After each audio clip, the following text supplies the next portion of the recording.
everyone, Mr. Macintosh here, and today is an exciting day. OpenCore Legacy Patcher has hit version 1 and now supports 4 operating systems, including 83 unsupported Mac models, and the biggest news, full support for macOS Sonoma from 2008 to 2017. And I cannot wait to share all the changes and features in this update, along with walking you through 4 separate demos. We've got Sonoma, Ventura, Monterey, and macOS Big Sur. We're going to go through every single one of them and make sure everything's good to go in the install for version 1.0.1. Let's jump in and get started. The last major release was 0.6.8 way back in July of this year, and since then that was a pretty stable release. A lot of the work was being done on macOS Sonoma to get it ready for launch day. Now what Apple did was they launched early in September, when in the past 2 years they released in October, so it caught everybody off guard with the early release. And usually the patcher has day 1 support for unsupported Macs, but a full week was needed to be able to get some of the last things patched up before the launch on October 2nd. So a week after is still amazing, and nice work by all the OpenCore Legacy Patcher developers to get this out. And the full release 1.0.0 was released on October 2nd yesterday. That gave the full initial support for macOS Sonoma. But today version 1.0.1 was released to fix some bug fixes in Broadcom Wi-Fi cards and some issues with graphics in macOS Sonoma. So that was kind of like a hotfix. So let's talk about the new versioning. Makola put a little note in here about the new versioning system. So let's take a look at that. The way that it's going to be set up is that there's going to be, the first number is going to be major version, number 1 major version of OpenCore Legacy Patcher. Then there's going to be minor version is going to be here. So there'll be some feature changes or minor changes in there, and then there'll be patches is that third set number here, and that's why it's 1.0, because it's not a major changes to the system, but there's a patch for a bug fix for those 2 things we just mentioned. So that's what we're going to see from now on, a nice versioning system, and that's how macOS goes. So that's why, for example, Sonoma will be 14.1.0 when it comes out, but if they need a security fix, it'll be 14.1.1, 14.1.2, and so on. It's going to be nice that they're going to be in parallel versioning wise with macOS and OpenCore Legacy Patcher. Now, with version 1, OpenCore Legacy Patcher now supports 4 major macOS versions, all the way back to macOS Big Sur, and now 83 unsupported Mac models are supported and run Apple's latest operating system of macOS Sonoma. Here's the graphic. It shows all the models that are supported. Now when we move over here, we can start seeing some of the major points of work that was done on all the development. With macOS Sonoma, we spent many months tirelessly working to get these old machines running. And because of the sheer number of different hardware we support and the challenges of working in a closed source operating system, not all the features are currently available. So let's talk about some of the limitations here. The main limitation with macOS Sonoma right now is the lack of hardware support for the T1 security chip. That entails all the MacBook Pros that are from 2016 to 2017 with the Touch Bar, Touch ID. If you have already upgraded and your Touch ID is not working, the passwords are not working, the Touch Bar is not working, this is still a work in progress, but that's a situation that you got to think about before making that jump to macOS Sonoma. We hope as time passes, we'll be able to tackle this issue. However, for now, we're unable to provide any timeline for when this issue might be resolved. And additionally, we recommend users check out the graphics issues to see what may or may not be fully supported. There's 2 separate links here that talk about legacy metal graphics support from 2012 and newer, and then non-metal GPUs from 2011 and older. So let's take a look first at that metal graphics support. Now, if you're a fan of the channel here, you've heard me talk about patch notes, patch notes, patch notes. Well, Makola and the developers really came through. Edu Kvass has been editing this document for the legacy metal graphics support.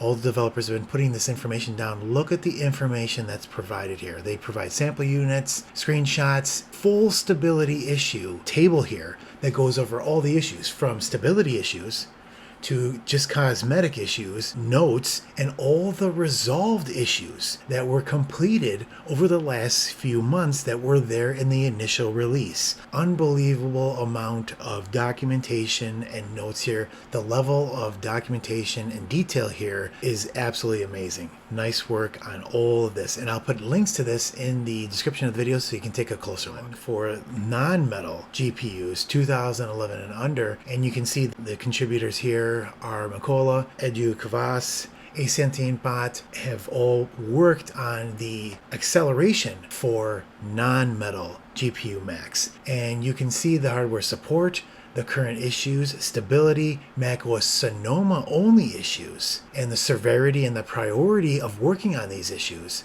cosmetic issues, and all the resolved issues, and the developer that reported these issues. Again, wonderful work here, 100% A-class documentation.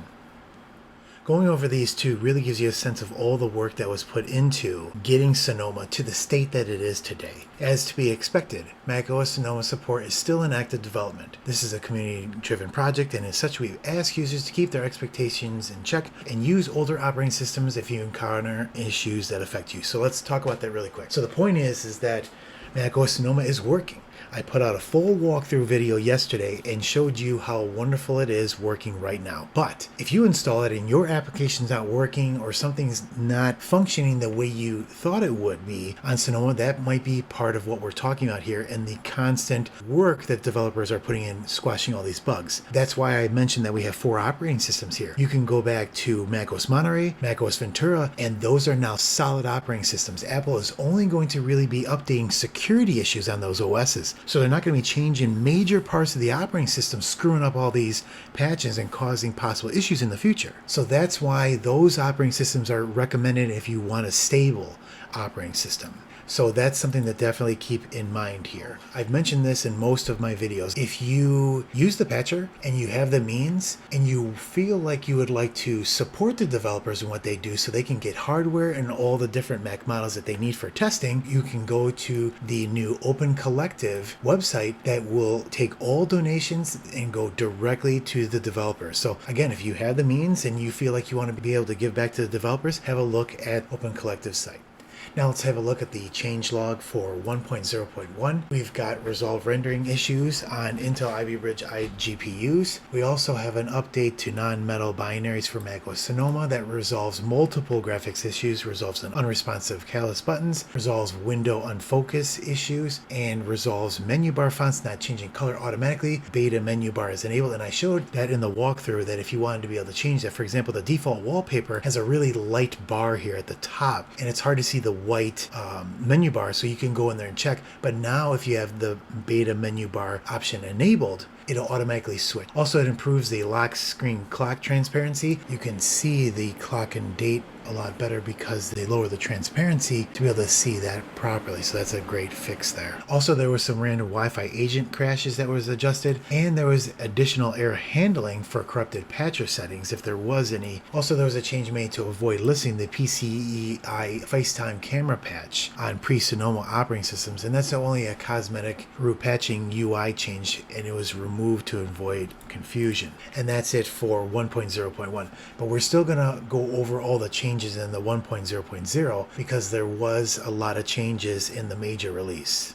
Now let's go over some of the highlights of the 1.0.0 changelog for fixes and improvements to the patcher. First and foremost, we've got some Bluetooth fixes that we talked about in previous videos on 2011 cards. We'll take a closer look at that in a little bit on our Ventura box. We also have a workaround for macOS Ventura 13.3 kernel panics on AMD GCN GPUs when you're playing, for example, any videos with DRM content. We also got some nice UI improvements to the app, and we showed off some of that in my video yesterday for macOS Sonoma. When we go to download the installer, we have a nice window box that has the installer icon and a progress bar. Really nice job on that, Jasny. Also, there's added support for Universal 2 distribution, x86 and ARM64, and that drops the Rosetta requirement on Apple Silicon Macs. So you don't need Rosetta 2 anymore when you're building.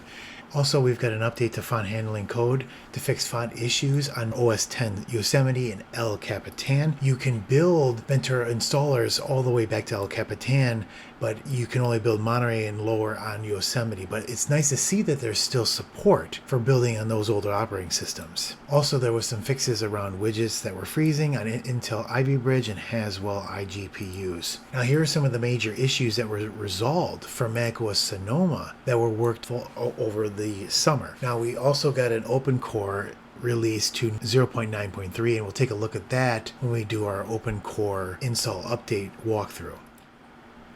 Now let's start a walkthrough of updating to OpenCore Legacy Patcher 0.1.1 on our demonstration Mac here today, which is a 17-inch late 2011 MacBook Pro running Sonoma 14.0. Now one thing I wanted to mention, we have some issues with Bluetooth. You can see the Bluetooth will not enabled, and we're getting some login window crashing on this 17-inch. So we're going to click not send right now, and now the automatic patcher has kicked in. We're running version 1.0.0, and it's detected that we have 1.0.1 available to install. Now, if that doesn't happen, you can still go into the applications folder, and you should see your alias for OpenCore Legacy Patcher. We've talked about that in previous updates, because this is just pointing to the proper location of where the patcher is stored, which is Library, Application Support, Dortainia, and then this is the application. So if you wanted to be able to put that in the dock, make sure you drag it from here,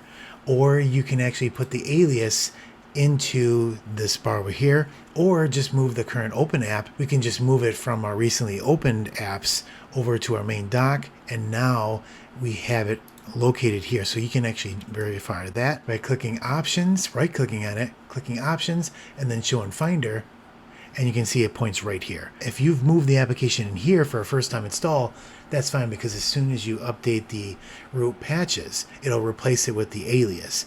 But if you try to run the app in here and then you update it, it'll update this, and then the automatic patcher here will kick in and saying, hey, I need to update. So just make sure that you're putting your shortcut from this location into your dock here, or you can also put the alias. Remember, it does not like going into the dock. You can't put any alias in the dock, see? But you can put it on the other side in here. So you can put your alias there if you wanted to. So each one will point to our application.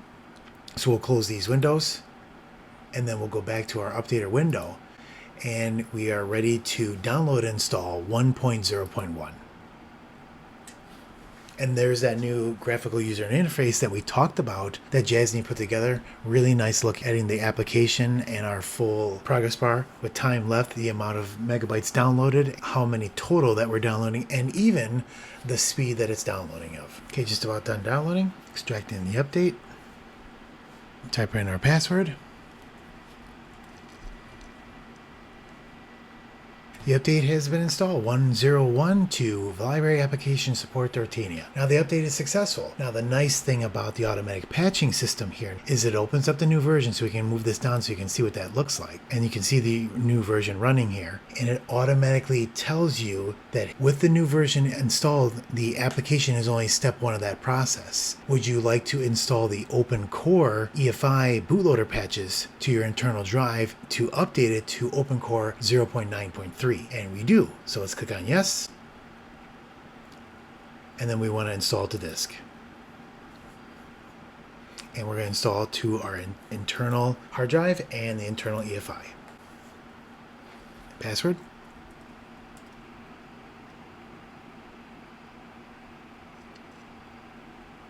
Done. That's step 2. Step 3 is installing the root patches, which include keyboard backlighting, graphics drivers, legacy Wi-Fi, all that kind of stuff. And we do want to do that. We're going to update our root patches now by clicking yes. Now it's detected with this 2011 17-inch MacBook Pro. We've got graphics AMD Terascale 2, Intel Sandy Bridge, modern wireless networking, and legacy keyboard backlighting. So we got definitely a new set of patches, and we can see the last time we installed the patches was just yesterday in our introduction or walkthrough video. So let's start that root patching now. And we want to run it as the administrator root. Type in our password again. And there it goes. So what's nice about this is that it's a full automated update system now. We don't have to follow those instructions that I've had to go over time and time again in my previous OpenCore Legacy Patcher update videos, because the patcher is giving us a full set of what we need to do. Update the application, step 1. Step 2, update the OpenCore EFI bootloader. And step 3, update your root patches. And when everything's done, you can reboot and we're good to go. We'll give this a second here to rebuild the kernel cache, creating that snapshot. Now it's ready to go. The root patcher is finished successfully. Would you like to reboot now? Yes. And restart.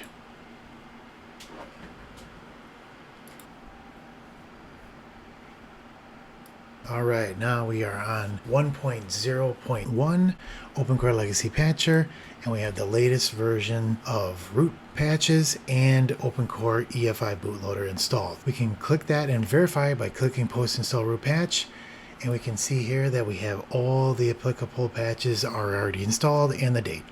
And we can also verify that we got OpenCore updated to 0.9.3 by clicking settings and then app, and then scroll down and we can see that we are on release 0.9.3. So everything worked really well with that update to 1.0.1. Unfortunately, we still do not have Bluetooth fixed on this 17-inch MacBook Pro, and we're still having login window crashes when we try to lock the screen. Keep in mind, this is still a work in progress, and I want to show you that not everything works perfectly right out of the gate. We just got our version yesterday, our major release, and these things will be worked out over time. So if you're having some of these issues, just hold off a little bit. For example, all I need to do is click don't send, and it's not going to come back until I lock that screen again. The system still works properly.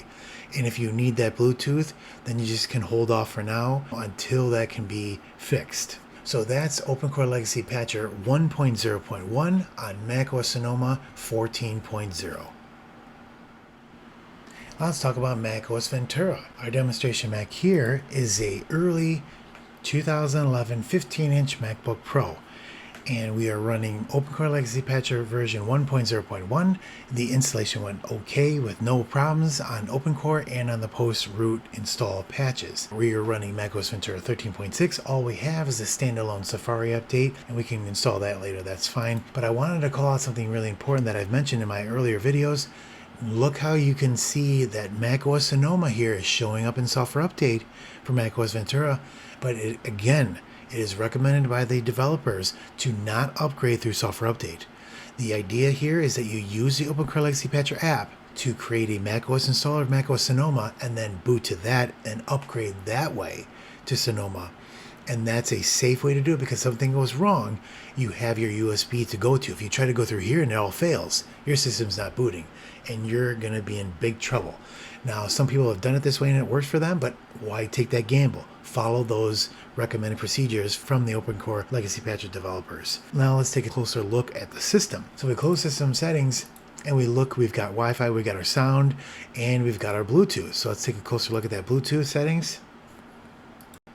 You can see that I got my Xserve Magic Mouse connected here and it's working a-okay. So everything is looking good for macOS Ventura 13.6 and OpenCore Legacy Patcher 1.0.1.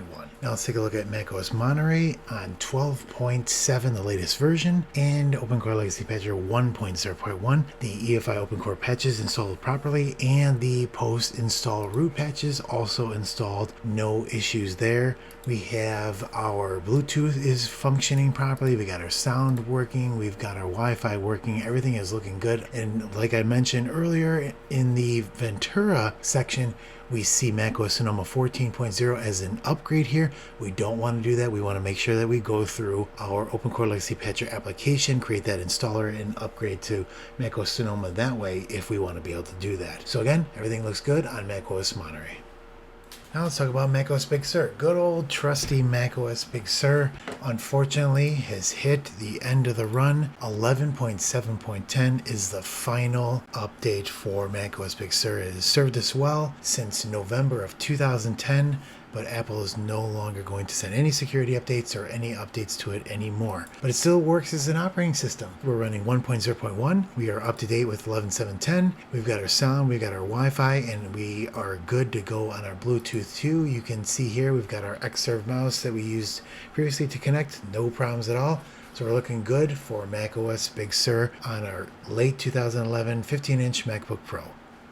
I hope you enjoyed this video, and if you have any questions, let me know in the comments of the video. I can give you a hand. And I wanted to mention my Patreon. I haven't talked about it in a while. I post over here with updates on what I'm working on, future things that I'm thinking about, ideas behind some of the videos, some behind the scenes photos. I also provide support for my Patreon members. I have so many emails, contacts, DMs, comments that I can't get to everybody, but in the Patreon I'm able to help out individual users who are having a hard time with Patcher or any kind of other thing. I've always got a conversation going on there. If you have the means and you would like to be able to support me and the channel, this is a good way to be able to do that and would be most appreciated. Thanks again, and we'll catch you in the next video. Thanks.